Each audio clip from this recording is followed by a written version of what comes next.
Hi everyone, आज सुबह मैंने ग्रैंड विटारा और हाई राइडर इन दोनों का प्राइस एस्टिमेशन के ऊपर काफी डिटेल एनालिसिस किया था और ये वीडियो मैंने कल रात को रिकॉर्ड करी थी, पब्लिश आज सुबह करी थी। अब इस एनालिसिस के अंदर ग्रैंड विटारा के तो सारे के सारे एक्चुअल प्राइसेस मैंने डाले हुए हैं क्योंकि वो 26 सितंबर को रिवील हो गए थे, लेकिन हाई राइडर के जो 9 सितंबर को प्राइसेस रिवील हुए थे उसमें सिर्फ उसके स्ट्रॉन्ग हाइब्रिड के तीनों वेरिएंट्स और वी का ऑटोमेटिक 2 व्हील ड्राइव उसके प्राइसेस अनाउंस हुए थे। अब हो क्या रहा था कि वैसी प्राइसेस काफी डिले हो रहे थे और ऐसा लग रहा था कि जैसे दोनों की दोनों कंपनीज ना टर्न बाय टर्न चीजें रिवील कर रही थी। जैसे वो क्रॉस एंड जीरो का गेम नहीं होता कि पहले एक प्लेयर एक्स लिखता है, फिर दूसरा जीरो लिखता है, फिर पहला प्लेयर दोबारा देखता है कि मैं एक्स कहां पे लिखूं, फिर उसकी लाइन ना बने तो सेकंड प्लेयर जीरो लिखता है। तो इस तरह से गेम चल रहा था क्योंकि पहले हाई राइडर अनवील हुई, फिर ग्रैंड विटारा अनवील हुई, फिर हाई राइडर की बुकिंग स्टार्ट हुई, फिर ग्रैंड विटारा की बुकिंग स्टार्ट हुई, फिर हाई राइडर के पार्शियली प्राइसेस अनाउंस हुए एंड फिर 23 को ग्रैंड विटारा की भी न्यूज आई कि 26 को वो प्राइस अनाउंस करेंगे। हालांकि उस टाइम डाउट था कि कंप्लीटली करेंगे या पार्शियल करेंगे, लेकिन जब ये 24 तारीख तक थोड़ा कंफर्म हो रहा था कि हाँ 26 को ही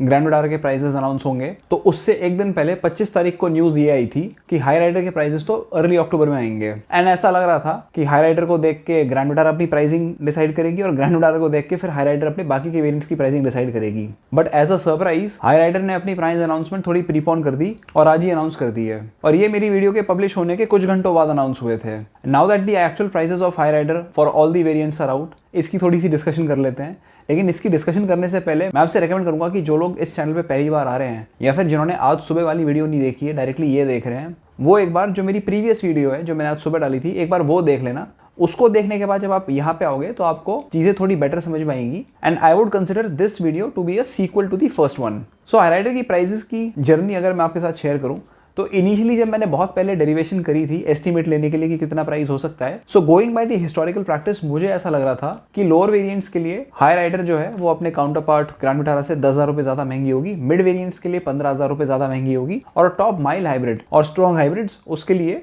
20,000 रुपए महंगी होगी। अब जब ग्रैंड विटारा के प्राइसेस फाइनली आए तो पता चला कि स्ट्रॉन्ग हाइब्रिड जो है वो 50,000 रुपए सस्ती थी ग्रैंड विटारा से, विच इज फाइन क्योंकि strong hybrid technology ultimately Toyota की है एंड टोयोटा ने अगर मारुति वालों को बेचा भी होगा तो थोड़ा सा अपना प्रॉफिट का भी ध्यान रखा होगा। अब अगर मैं माइल्ड हाइब्रिड की बात करूं तो अल्फा ऑटोमेटिक और वी ऑटोमेटिक इन दोनों में 20,000 का डिफरेंस था। सो मुझे ऐसा लगा कि ये लोग प्राइस डिफरेंस के अंदर कंसिस्टेंसी मेंटेन करेंगे कि चलो स्ट्रॉन्ग हाइब्रिड को थोड़ा सा हमने सस्ता कर दिया 50,000 क्योंकि वो हमारी टेक्नोलॉजी है, एंड माइल्ड हाइब्रिड क्योंकि सुजुकी की टेक्नोलॉजी है, तो let them get the advantage and we'll keep it 20,000। So मैंने आज जो भी एनालिसिस बताई थी that was based on the assumption कि हाई राइडर के सारे वेरिएंट्स के सारी प्राइसेस माइल्ड हाइब्रिड के ग्रैंड विटारा से 20,000 रुपए ज्यादा होंगे। लेकिन अब जब मैं एक्चुअल प्राइसेस देख रहा हूँ हाई राइडर के तो चीजें बिल्कुल ही उल्टी सीधी हैं। देयर इज नो कंसिस्टेंसी, किसी का प्राइस डिफरेंस बहुत ही ज़्यादा है, किसी वेरिएंट का प्राइस डिफरेंस काफ़ी कम है एंड प्राइस डिफरेंस देख के आपको पता चल जाएगा कि प्राइसिंग जो है वो कंपनी सेंट्रिक ज़्यादा है, कस्टमर सेंट्रिक नहीं है। Rather then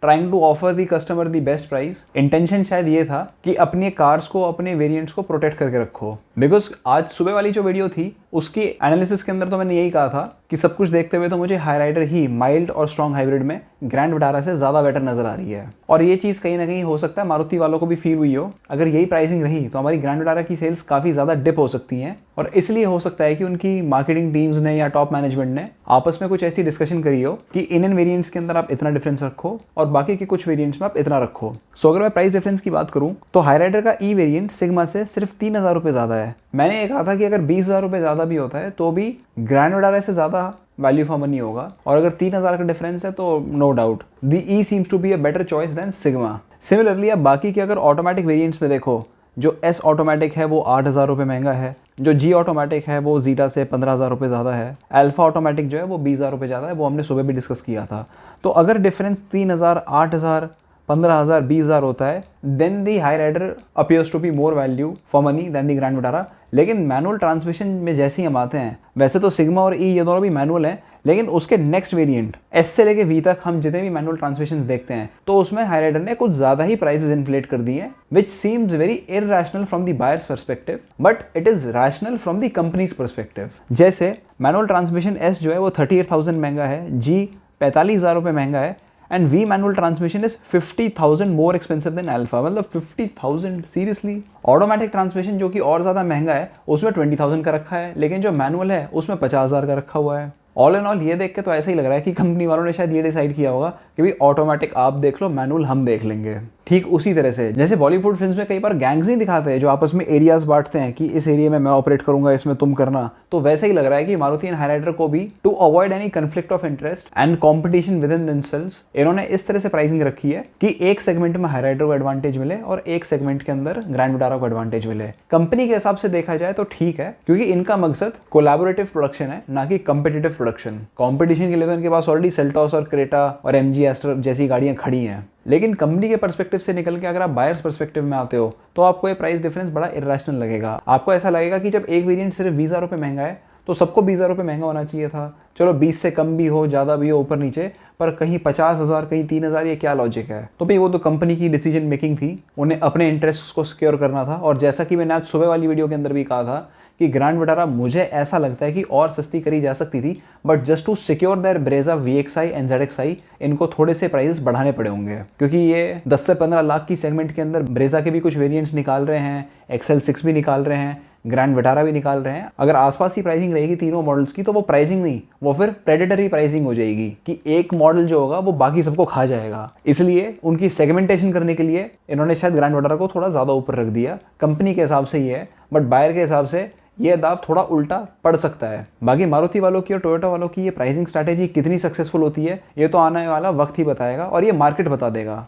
market is the best teacher. आप अगर ट्रेडर हो तो stock market is the best teacher, अगर आप एक्सपोर्टर हो तो global market is the best teacher, और अगर आप डोमेस्टिक प्रोड्यूसर हो तो the Indian market is the best teacher. Market सब सीधा कर देता है, मार्केट इज द बेस्ट जज, और ये सारी चीज़ों पर अपना वर्डिक्ट दे देता है। काफ़ी गाड़ियाँ होती हैं जो फ्लॉप हो जाती हैं और काफ़ी गाड़ियाँ होती हैं जो हिट हो जाती हैं। It totally depends upon the market. But हाँ, अगर मैं एज अ बायर देखूं तो between the Grand Vitara and the Hyryder I feel कि हाई राइडर सिर्फ तब तक ठीक है जब तक आप ऑटोमेटिक ले रहे हो। मैनुअल के अंदर ग्रैंड विटारा बेटर है। अच्छा, इसके अंदर एक ऑल व्हील ड्राइव भी है, उसमें भी मैनुअल है, उसमें 30,000 का फर्क है। उसके अंदर भी मुझे लगता है कि लोगों की प्रेफरेंस ग्रैंड विटारा ज़्यादा रहनी चाहिए, क्योंकि जो ऑल ग्रिप सेलेक्ट टेक्नोलॉजी है वो सुजुकी की ही है। रेस्ट एक बहुत बड़ी चीज़ है जो कि इनकी सेल्स को इम्पैक्ट करेगी, वो है वेटिंग पीरियड। मैं चाहे कितना भी कह लूँ कि ये कार ज़्यादा वैल्यू फॉर मनी है या फिर इसकी प्राइसिंग ज़्यादा सेंसेबल है, अल्टीमेटली अगर कोई चीज़ ज़्यादा वैल्यू फॉर मनी होगी तो उसका वेटिंग पीरियड भी बढ़ेगा, उसकी बुकिंग्स भी बढ़ेगी, और एक लेवल के बाद बुकिंग्स इतनी ज़्यादा बढ़ जाएंगी और दूसरा जो वेरिएंट होगा उसकी बुकिंग्स इतनी कम हो जाएंगी, उसका वेटिंग पीरियड इतना कम हो जाएगा कि वहाँ से कुछ लोग निकल के फिर इस मॉडल पे आ जाएंगे कि यार ये फिर भी जल्दी मिल रही है, थोड़े से पैसे ज़्यादा देने पड़ गए, कोई बात नहीं। क्योंकि क्रेटा और XUV 700 के अंदर भी ऐसा चल रहा है कि बायर्स प्रीमियम पे कर करके गाड़ी जल्दी निकलवा रहे हैं, और काफ़ी सारे केसेस में जैसे थार भी हो गई, क्रेटा हो गई, इसके अंदर लोग कंपलसरी एक्सेसरीज ले रहे हैं डीलर्स से just so that they can get their cars on time. तो लोग 50-60 हज़ार की 70 हज़ार की ज़बरदस्ती की एक्सेसरीज ले रहे हैं। तो अगर कोई 30-35 हज़ार फालतू खर्च के एक मॉडल से दूसरे मॉडल में जाए जस्ट बिकॉज वहाँ पे वेटिंग पीरियड कम है, गाड़ी जल्दी मिल जाएगी, सो इन चीज़ों की वजह से भी कहीं ना कहीं एक इक्विलिब्रियम मेंटेन रहेगा। क्योंकि ऑब्वियस ही बात है, अगर मुझे एक कार है जो सपोज एक महीने में मिल रही है 30-40 हज़ार रुपये महंगी पड़ रही हो बेशक, और वही सेम कार मुझे 30-40 हज़ार सस्ती पड़ रही है, लेकिन वहाँ पे वेटिंग पीरियड 1 साल का है, और एक ऐसी सिचुएशन है जिसमें सपोज मेरे पास डीजल व्हीकल है जिसके 10 साल पूरे होने वाले हैं अगले 2 महीने में, और बाकी जो ऑप्शंस हैं उनमें भी सब में 1-1, 1.5 साल की वेटिंग चल रही है, तो there is a high chance कि मुझे लगे कि कोई नहीं 30,000 एक्स्ट्रा है, वैसे तो जस्टिफाइड नहीं है पर गाड़ी जल्दी मिल रही है, ठीक है। तो मैं वही कह रहा हूँ कि अल्टीमेटली मार्केट एक ऐसी चीज़ है जो चीज़ों को स्टेबलाइज कर देगी। मार्केट को लगेगा कि कोई कार ज़्यादा महंगी है तो कंपनी वालों की कवर भी मार्केट तोड़ देता है, काफ़ी सारे मॉडल्स के प्राइसेस गिराने भी पड़ते हैं कंपनी को। सो ये था मेरा एक छोटा सा update considering the actual prices of the Hyryder, और जैसा कि मैंने कहा था कि इंटर ब्रांड कंपैरिजन भी मैं धीरे धीरे करूँगा। Thank you so much, bye.